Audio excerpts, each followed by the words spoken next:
On réduit souvent les grills à une tendance rap des années 2000. Pourtant, historiquement, c'est l'une des formes de patrimoine les plus intelligentes. Pendant longtemps, porter de l'or sur ses dents, c'était avoir un compte en banque qu'on était sûr que personne ne pourrait nous voler. Tout commence il y a plus de 2500 ans. En Italie, les femmes étrusques, soit le peuple qui dominait l'Italie centrale avant l'ascension de l'Empire romain, portaient déjà des bagues d'or pures autour des incisives pour marquer leur rang social. Et au même moment, les maillas incrustés de la jade et de la turquoise directement sur les mailles, et ce n'était pas juste une question de décoration, c'était une manière pour sacraliser le corps. Mais le vrai tournant, tristement célèbre, est bien plus sombre. Tout ça se passe dans les Caraïbes et le sud des États-Unis. Pendant l'esclavage et la ségrégation, pour les peuples opprimés, l'or était la seule richesse qui était réellement transportable. Dans un monde où on ne vous laissait rien posséder, même pas votre corps, ni votre âme, ni votre conscience, le corps était devenu un coffre-fort. On appelle ça la banque buccale, une assurance vie que vous pouviez emporter partout avec vous. Et en cas de crise, on extrayait l'or pour payer une liberté ou une survie. Puis on peut tout te voler, sauf ce qui est fixé à ton corps. Enfin, du moins, c'est un peu plus compliqué. Ça demande un peu plus de détermination. Mais dans les années 80, à New York, cette nécessité se transforme en une forme de rébellion. Un immigré du Surrey Maine, Eddie Plain, ouvre une petite boutique dans le Queens et invente ce qu'on connaît aujourd'hui, les grills amovibles. Donc, qui s'enlèvent quoi. Avant, l'or était scellé, définitif.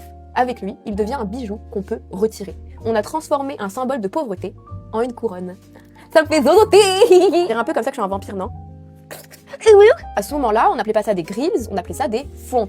Parce que ça couvrait que le devant. L'étymologie du mot grills vient tout simplement du mot grill, grille de barbecue, parce que ces barres de fer sur les dents rappelaient visuellement les grilles de cuisson. C'est la naissance du courant fuck you money, avec les gamins de Brooklyn et de Queens exclus des codes de luxe traditionnels, qui décident de porter leur réussite là où on ne peut pas l'ignorer, sur leurs dents. Mais la réelle explosion massive, elle, arrive en 2005 au sud des États-Unis. À ce moment-là, les grills étaient quand même considérés comme un truc très local ou voyou. Mais tout va changer lorsque Nelly sort son hit, Grills.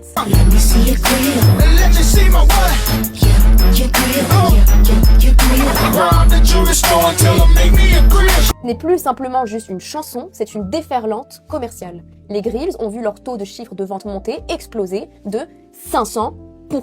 Les Grills quittent la rue pour entrer dans les centres commerciaux. Puis vient l'avènement de Johnny Dang qui transforme l'artisanat en une industrie lourde en y incrustant des diamants. On passe de la dent en or, ouais s'il te plaît, t'aurais pas un petit bout de pain pour moi, je te passe ma chico s'il faut, à un sourire aux millions de dollars. Le Grills devient alors une couronne globale portée par tout le monde, de Houston au défilé de mode à Paris. Le problème, c'est qu'avec cette ascension, cette explosion, on a vu naître tout et n'importe quoi. Des métaux toxiques, chimiques, qui peuvent déformer les dents. C'est pour ça que j'en profite pour vous introduire Seven Menaces. C'est lui qui m'a fait les grills et franchement si vous êtes intéressé par faire des grills mais vous savez pas du tout où les faire, je vous le conseille, c'est vraiment un gars chic, patient, hyper créatif, il fait des modèles hyper originaux et innovants. Donc si jamais vous voulez faire des grills, vous savez pas où passer en fait.